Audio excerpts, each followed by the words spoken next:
Assalamualaikum dan selamat sejahtera. Anda bersama saya Mohalijah Muhammad Ali untuk Buletin Mingguan MSN.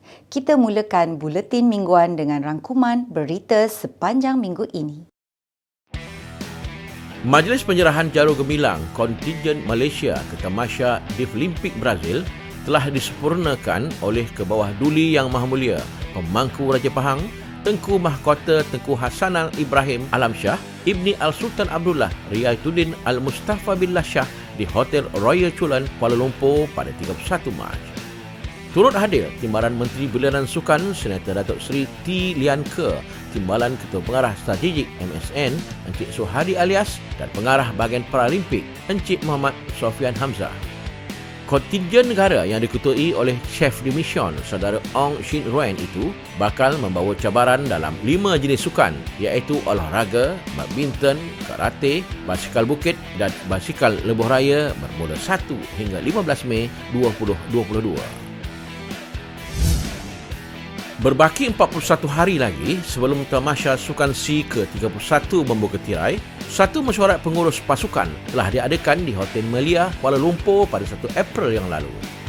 Mesyuarat yang dihadiri oleh semua pengurus pasukan yang bakal bertanding di Hanoi nanti telah dipengurusikan oleh Yang Berbahagia Datuk Paduka Nur Azmi Ahmad yang juga merupakan Naib Presiden Majlis Olimpik Malaysia merangkap Ketua Kontingen Negara ke Tamasya Sukan C Vietnam. Turut hadir ke mesyuarat tersebut Timbalan Ketua Kontingen Melvin Chia, Puan Afrita Aryani Nazril dan Pengarah Bahagian Atlet Majlis Sukan Negara Encik Jeffrey Nadirin.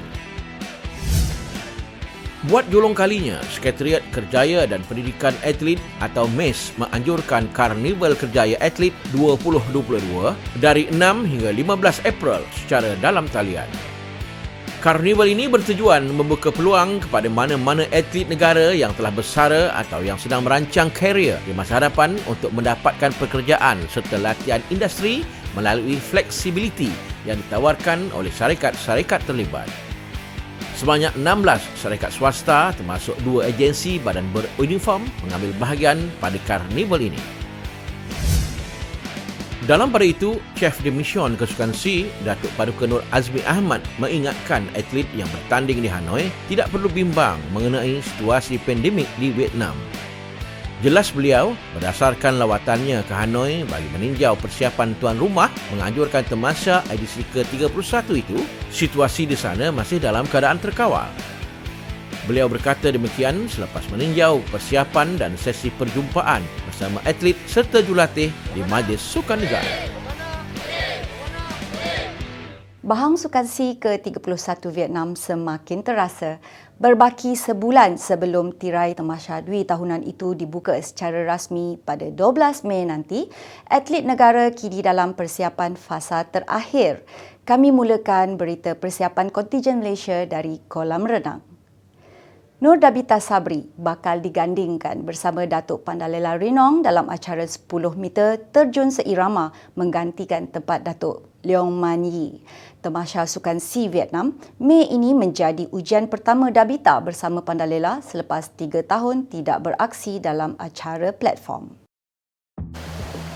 Jurulatih skuad terjun negara Lee Rui mengesahkan perkara itu pada sidang media di MSN pada Selasa. Jelas beliau, ini bukan kali pertama mereka digandingkan bersama, malah sudah beberapa kali di kejohanan antarabangsa. 这个新的是比大，现在比大奥运会以后开始慢慢的断牌，所以说呢，现在来看，整体状态还不错，刚刚才恢复上去，因为他之前已经快3年没有练过了，因为我们准备了很长一段时间，现在目前的训练状态还不错。 Untuk rekod, gandingan Pandalela dan Dabita pernah menyumbang pingat dalam acara 10 meter platform terjun seirama di Sukan Commonwealth Glasgow 2014 selain meraih pingat perak di kejohanan terjun dunia FINA 2017 di Kanada. Lee Rui juga menaruh keyakinan penuh terhadap barisan skuad negara yang akan menggalas cabaran di Hanoi sekaligus mencapai sasaran 8 pingat emas. 有新的队员，当然是跟以往来讲的话，肯定我们会有一些挑战和风险的，但是我们还是有信心。Pada edisi lalu di Filipina, Malaysia menyapu bersih 4 pingat emas yang dipertandingkan, iaitu 3 meter papan anjal individu serta seirama lelaki dan wanita. Dalam pada itu, tempat Dabitah dalam acara 3 meter papan anjal seirama bersama Wendy Ng akan digantikan oleh penerjun baru Ong Ke Ying. Persatuan Badminton Malaysia meletakkan sasaran memenangi 1 pingat emas di Sukan Si Vietnam Mei ini. Edisi ke-31 ini, skuad badminton negara bakal dibarisi rata-rata pemain muda. Jelas Ketua Jurulatih Datuk Misbun Siddiq, keputusan menghantar skuad muda ke Hanoi adalah kerana penganjuran sukan si yang bertindih dengan kejohanan Pele Thomas dan Pele Ober yang dijadual berlangsung di Bangkok, Thailand pada 8 hingga 15 Mei. Ini adalah masanya untuk kita kedepankan pemain-pemain muda seperti Justin, seperti Ong ni dengan Siti dan sebagainya, ialah untuk kita lebih berani untuk kita ajukan pemain-pemain ini supaya di masa akan datang kita ada pelapis yang boleh dapat menggalas tim Malaysia ini. Tambah Datuk Misbun, sandaran bagi merealisasikan sasaran untuk meraih pingat emas diletakkan di bahu pasukan lelaki. Jadi pada saya, apa yang kita harapkan ialah, kalau dulu kita dapat 3 gol dan kita harap daripada tim lelaki 1 gol lah. Ini daripada dia punya target yang kita telah setkan. Pada edisi 2019, Malaysia mencipta pencapaian membanggakan apabila mempulang 3 emas, 2 perak dan 5 gangsa dalam tempoh 44 tahun.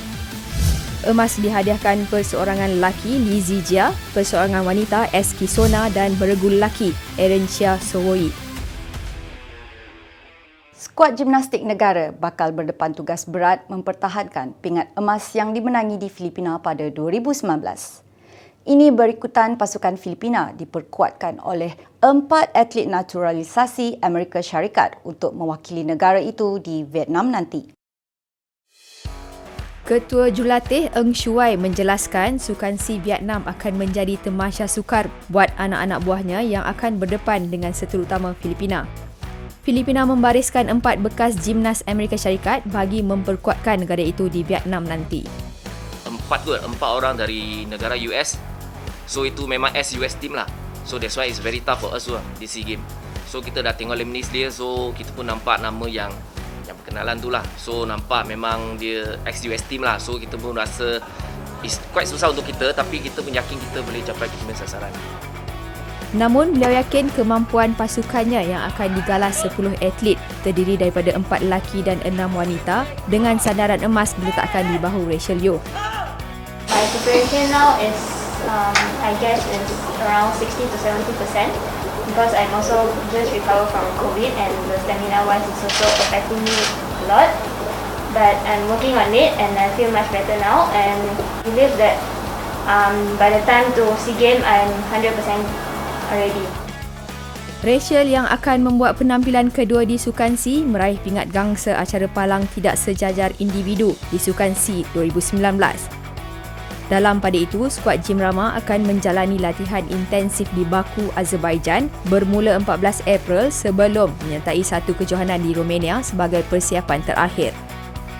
Semua gimnas individu akan pergi Baku training camp dekat Baku dan lepas tu 27 April mereka akan ada beberapa gimnas akan pergi Romania untuk competition dan lepas tu balik ke Baku untuk training dan terus pergi ke Hanoi dari Baku. Skuad memanah menyasarkan 4 pingat emas di Vietnam Mei ini, iaitu 2 dari acara recurve dan 2 dari acara compound. Pada edisi 2019, skuad memanah membawa pulang 1 pingat emas, 2 perak dan 1 gangsa, masing-masing dalam acara compound berpasukan lelaki, compound individu wanita, recurve berpasukan lelaki dan recurve berpasukan campuran. Menampilkan gandingan junior dan senior, skuad memanah negara nekat menebus kehampaan, gagal mempamer aksi cemerlang ketika tamasya di Filipina pada 2019. Bagi pemanah berpengalaman Khairul Anwar Muhammad, Beliau percaya kombinasi ini mampu memberi impak kepada pasukan sekaligus mencapai sasaran 2 pingat emas buat pasukan Bika. Isu pasal atlet Syria dengan junior bagi saya memang tak ada masalah. Saya tak kisah siapa pun yang duduk dalam tim, sebab kita team event ni kita sentiasa trust antara raja, so kita sentiasa support. Atlet memanah kompaun Juwaidi Marzuki pula berharap 2 kejohanan simulasi yang akan diadakan dapat membantu beliau memantapkan aksi selepas terlepas mengikuti kejohanan pemanas badan di Thailand awal Mac lalu. This on latihan yang saya jalankan sebelum masuk di MSN dan juga semasa sekarang ni, masih lagi saya boleh kata lebih baik actually daripada previous SEA Games. Saya cuma harapkan akan terus berkekalan supaya di tournament nanti dengan tak ada persiapan tournament sebelum tak menjejaskan saya punya performance. Terdahulu, pasukan memanah negara meraih 1 pingat emas, 1 perak dan 3 gangsa di kejohanan Asia di Phuket, Thailand.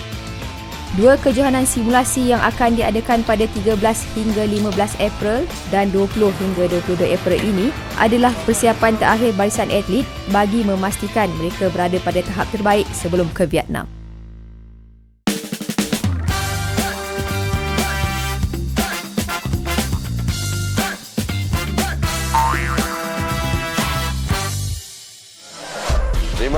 Aziz Kuarter minggu ini bersama saya, Muhammad Faizul bin Harun, Jurulatih Ziyad Zulkifli, Sukan Olahraga Para Negara. Saya berharap dia akan comeback untuk Paris 2024. Iyalah, insyaAllah. Kita harapan.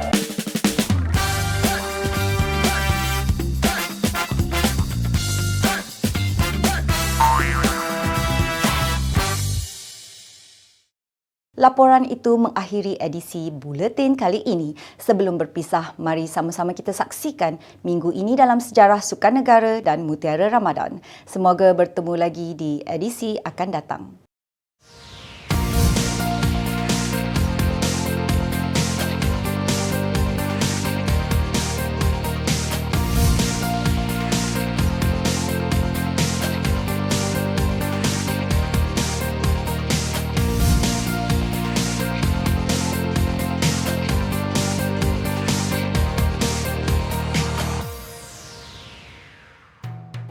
Bismillahirrahmanirrahim. Assalamualaikum warahmatullahi wabarakatuh. Alhamdulillahirabbil alamin wassalatu wassalamu ala asyrafil anbiya wal mursalin wa ala alihi wa sahbihi ajmain. Bersyukur kita pada Allah Subhanahu wa taala dapat bertemu lagi dalam Mutiara Ramadan pada kali ini. Baginda Nabi SAW telah bersabda, "Thalathatun la turaddu da'watahum. As-sha'im hatta yuftir, wal imamul adil wa da'watul madlum." Hadis riwayat Ahmad. Yang bermaksud, baginda Nabi SAW telah bersabda, 3 golongan yang tidak akan ditolak doanya. Yang pertama, orang yang berpuasa sehinggalah dia berbuka. Yang kedua, pemimpin yang adil. Dan yang ketiga adalah doa orang yang dizalimi. Berdasarkan kepada hadis ini, dapat kita lihat bahawa ada satu kelebihan bagi orang-orang yang berpuasa, yang mana sepanjang hari dia berpuasa bermula daripada terbit fajar sehinggalah kepada terbenam matahari yakni maghrib, maka ketika itu doanya apabila dia berdoa kepada Allah tidak akan ditolak oleh Allah Subhanahu wa taala. Maka oleh itu, marilah kita ambil kesempatan 30 hari Ramadan untuk kita memperbanyakkan doa kepada Allah Subhanahu wa taala. Apa saja hajat kita, apa saja masalah kita, mudah-mudahan Allah kabulkan dan juga Allah selesaikan masalah kita. Waktu yang kedua adalah waktu ketika sahur. Sebagaimana kita maklum, ketika bulan Ramadan adalah mudah bagi kita untuk bangun sebelum subuh, iaitu waktu sepertiga akhir malam. Jadi ambillah kesempatan waktu yang mustajab ini yang mana baginda Nabi mengatakan bahawasanya Allah mengangkat doa orang-orang ketika sepertiga akhir malam untuk berdoa memohon kepada Allah pada waktu yang mustajab. Dan yang ketiga adalah waktu ketika menunggu berbuka, yang mana kita bersama dengan keluarga, bersama rakan-rakan, bersama hidangan. Sebelum kita menjamah hidangan, marilah sama-sama kita tadahkan doa memohon kepada Allah doa-doa yang kita inginkan. Apa sahaja hajat kita. Kalau kita warga sukan, kita ingin berjaya di Sukan SEA Vietnam, mari sama-sama kita berdoa daripada hari ini, mudah-mudahan cita-cita kita, impian kita akan dikabulkan oleh Allah SWT. Jadi sebagai kesimpulan, ingatlah, sebaik-baik doa di bulan Ramadan adalah merupakan doa yang terbaik. Marilah sama kita ambil kesempatan untuk berdoa dengan sebanyak-banyaknya. Mudah-mudahan Allah kabulkan dan hajat kita tercapai. Itu sahaja. Sampai berjumpa lagi. Wassalamualaikum warahmatullahi wabarakatuh.